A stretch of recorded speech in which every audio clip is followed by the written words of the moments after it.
คนหูปหล่อแต่จังใด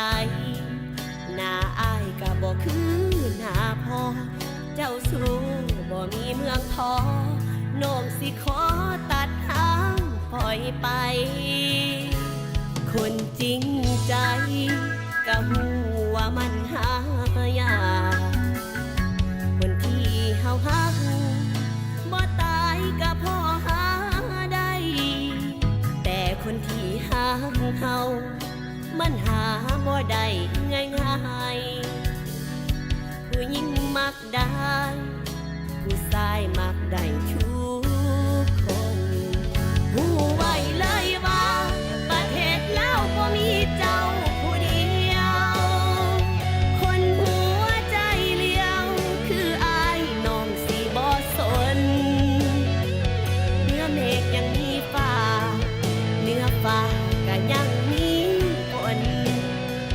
คงอีกบ่ดนคงได้พบคนฮักจริงเข้ามา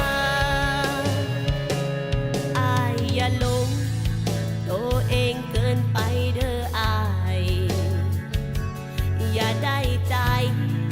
ว่าน้องสิบ่กล้าบอกลา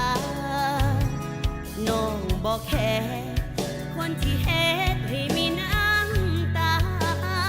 ให้หูไว้เด้อว่า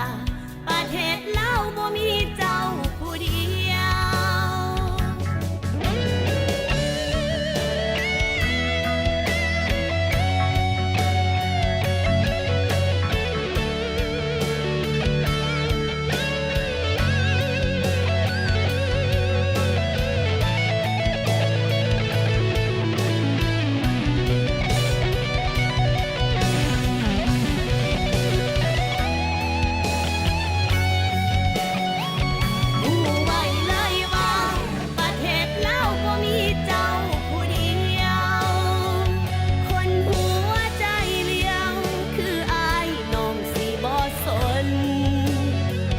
เนื้อเมฆยังมีฟ้า